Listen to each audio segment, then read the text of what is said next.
G'day, Tiny here from Off Tap Brewing. Happy Homebrew Wednesday and cheers. Tell you what, take 3 really isn't going very well.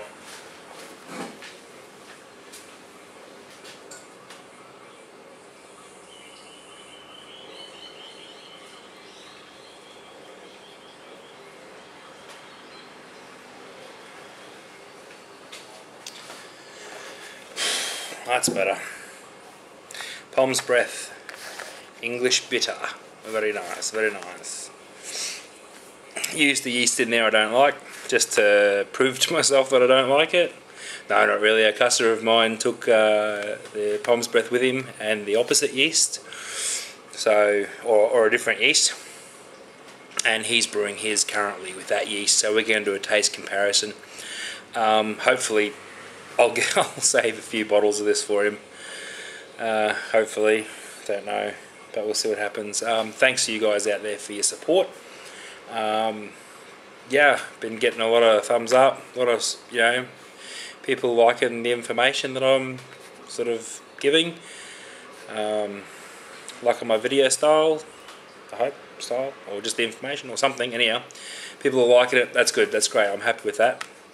I've got a lot of information about brewing that I really can pass on, and I've watched a lot of homebrew videos out there, and I think my idea of not doing the standard sort of stuff, but sort of supplying other information, i.e. fridges, and I've got a couple of projects planned for videos on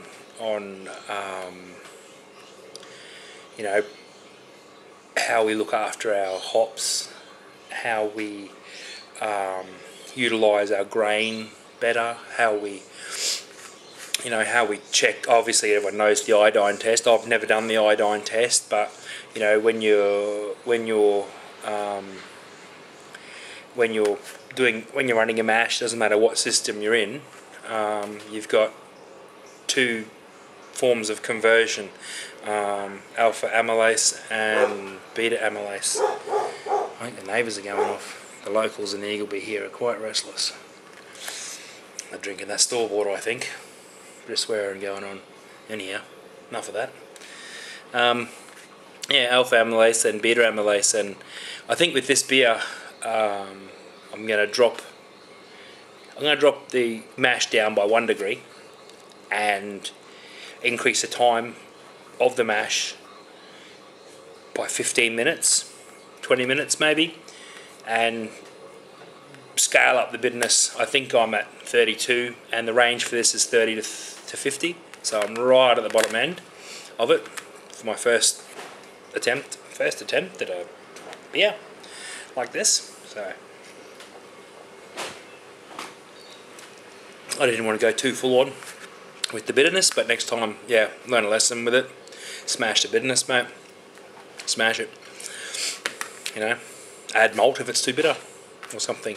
But yeah, so plans for videos, talk about mash times and temperatures and things, and how what we want out of a beer, what we want, mouthfeel, what we want in how we want it to feel in our mouth, how we want it to behave, from dry to stout sort of thing, what temperatures and times we need for that sort of conversion, multidextrins and dextrins, and so yeah, that'll probably be a really long video, because that's a lot of information to sort of put out there, for those sort of dextrinization and saccharification, if you know what I'm talking about.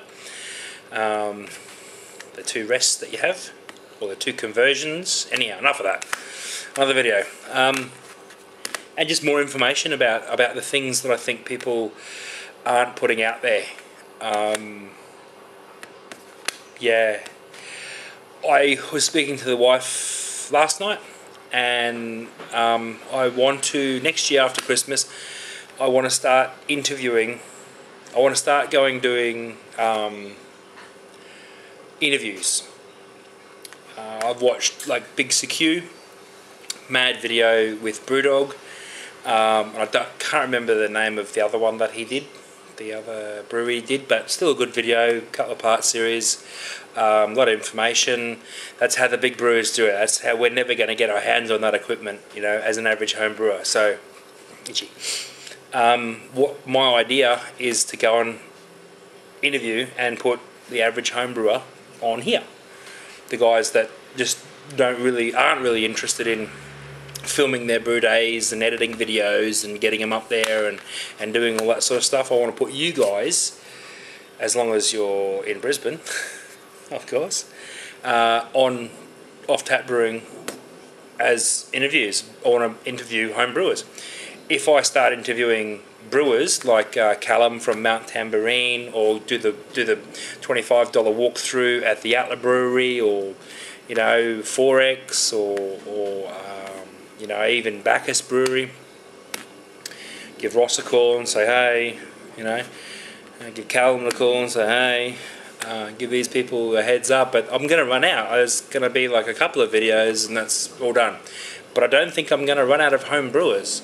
So I'm going to put the feelers out there. If any of you guys that are subscribing or just seeing this video for the first time live in Brisbane, I'm in Eagleby. If you're in the area and you're interested in putting your method out there for everyone to see, I think we can have a good day.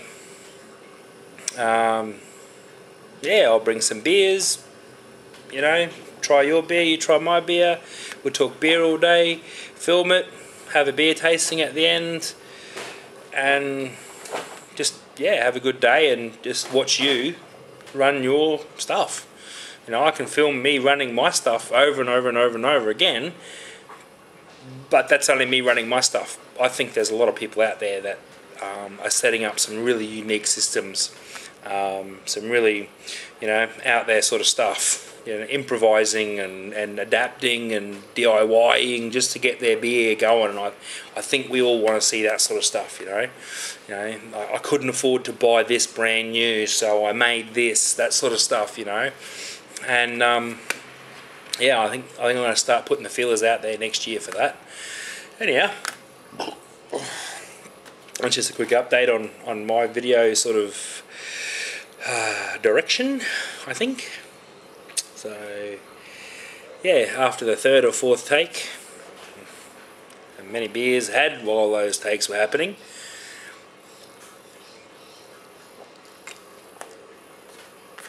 I'm going to say cheers and happy Homebrew Wednesday. Remember, beer does make you smarter.